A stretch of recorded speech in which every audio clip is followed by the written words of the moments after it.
Oke, baik. Bismillahirrahmanirrahim. Assalamualaikum warahmatullahi wabarakatuh. Oke, alright. Kita balik lagi ya teman-teman. Setelah kemarin kita membahas terkait apa itu fikih kontemporer secara umum bersama Mas Zaki ya kemarin. Nah, sekarang kita akan membahasnya lebih dalam. Namun kali ini podcastnya adalah podcast solo atau tergolong sebagai podcast edukasi Islam yang sifatnya hanya mengedukasi, namun hanya dari satu sumber saja, yakni dari saya. Oke, baik.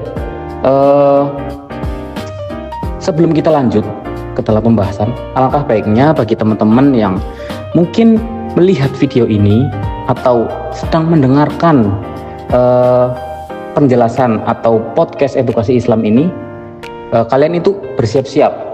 Kayak seduh kopinya dulu, atau bikin teh dulu, atau bikin minuman untuk teman kalian dalam mendengarkan podcast kali ini. Oke, baik, di episode kali ini itu kita akan membahas yang mungkin terdengar sangat sulit ya, namun sebenarnya itu dekat dengan kita.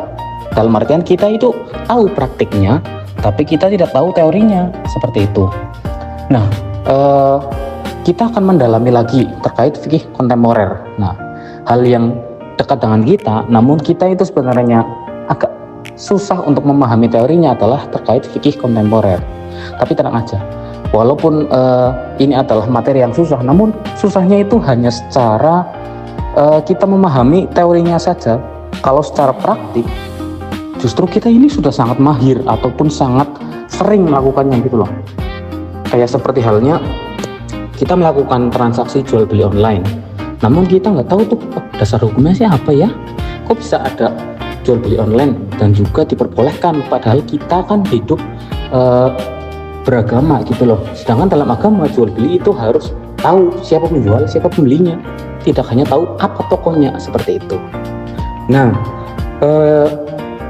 mungkin kita sedikit flashback dulu ya, untuk mendisklaimer teman-teman yang kemarin mungkin tidak melihat episode 1 dari podcast kita, yakni terkait fikih kontemporer.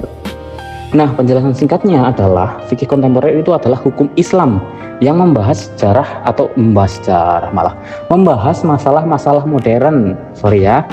Membahas masalah-masalah modern yang secara tidak langsung itu tidak dibahas pada zaman dulu.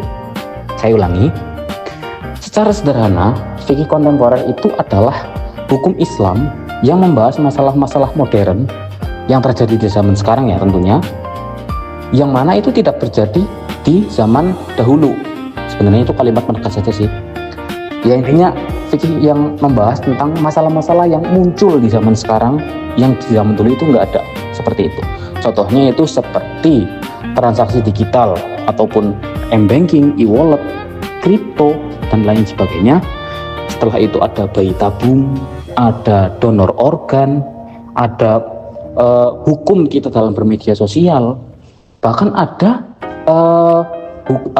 cara kita pemanfaatan AI yang baik ataupun AI dan teknologi yang baik menurut syariat Islam itu seperti apa. Karena kan tidak dibahas AI, media sosial, mungkin bayi tabung dan juga transaksi digital itu kan nggak ada kan di zaman dulu gitu.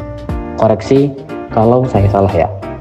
Nah, jadi seperti itu ya. Secara gampang itu fikih kontemporer adalah fikih yang mengkaji atau mengembangkan hukum-hukum yang tidak ada di zaman dahulu gitu. Karena kan kehidupan manusia itu berkembang. Oleh karena itu hukum agama itu juga harus mengikuti. Jadi kita tidak langsung menyalahkan ini tidak boleh karena tidak ada hukumnya. Hukum itu juga harus mengikuti karena manusia itu tidak stagnan di hidup yang seperti itu aja gitu loh. Nah, oke. Buat yang mungkin masih berpikir bahwasanya fikih kontemporer ini adalah fikih buatan, ini bukan fikih murni, akan saya terangkan secara singkatnya terlebih dahulu ya. Nah, kalau pada zaman dulu, tepatnya pada zaman Rasulullah atau zaman Nabi Muhammad SAW,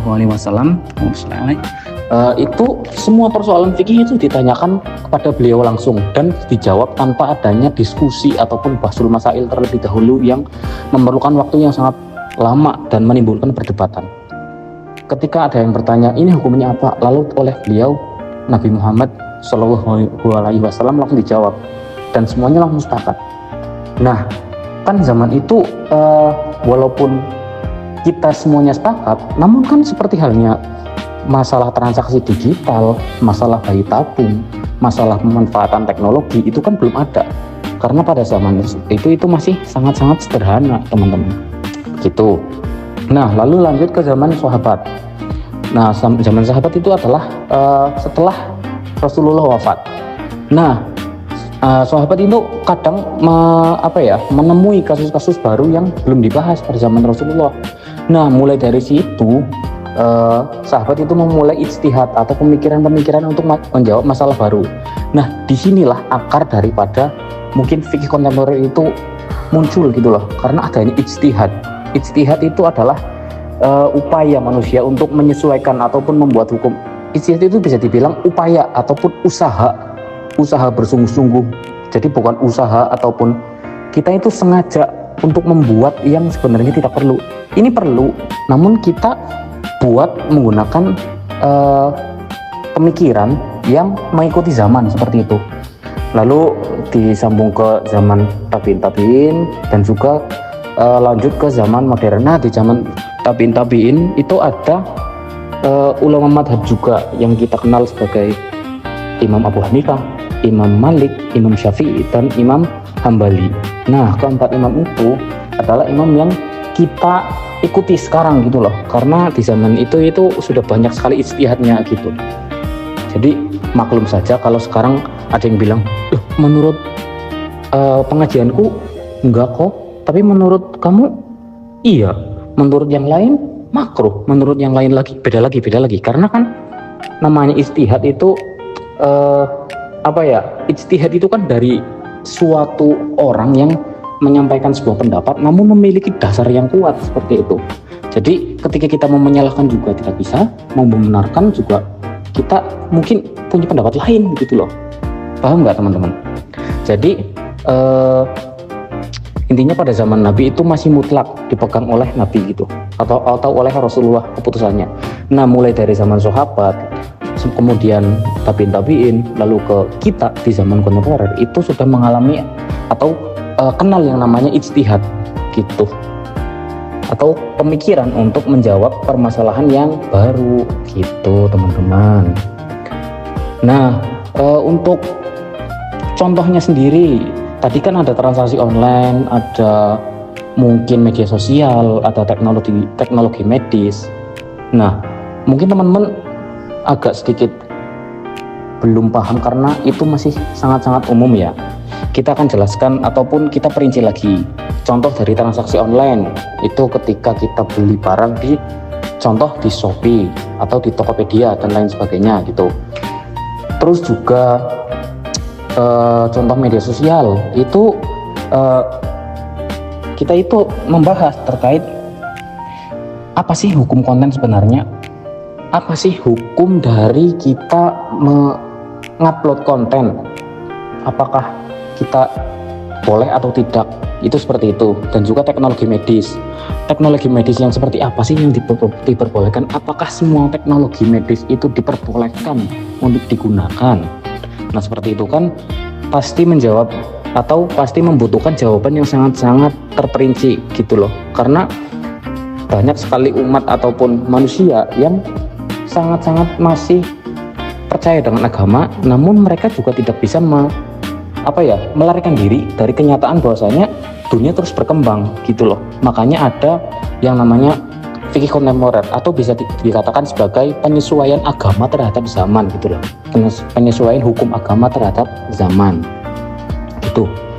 Nah, yang selanjutnya mungkin ada yang bertanya, loh, agama kok malah mengikuti zaman sih, bukannya zaman yang mengikuti agama? Ya enggak dong, karena prinsip daripada fikih kontemporer ini itu sudah disepakati bahwasanya ini adalah demi kemaslahatan dan juga demi maqasidus syariah atau tujuan utama syariat, dan juga di dalamnya itu terkandung ijtihad gitu loh. Jadi pertimbangan prinsip-prinsip ini, prinsip fikih kontemporer ini ketika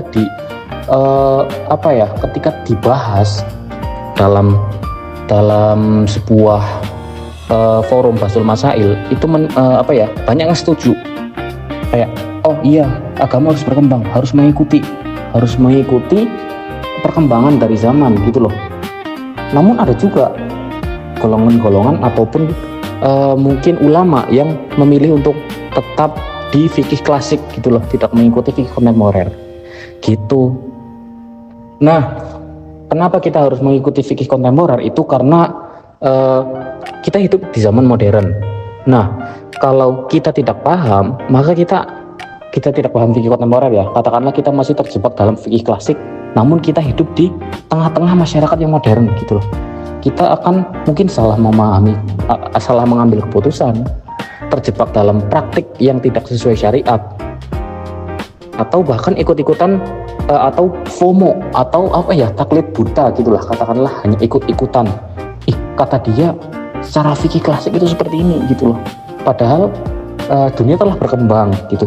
Ini bukan maksudnya saya menyalahkan hukum, karena mungkin saya pernah dengar ada yang namanya nasakh mansuh ya, atau hukum yang diganti gitu loh. Bukan diganti ya, bisa dikatakan seperti itulah ya, diganti karena memang sudah tidak relevan gitu. Dan yang namanya seperti itu, oleh karena itu ulama-ulama itu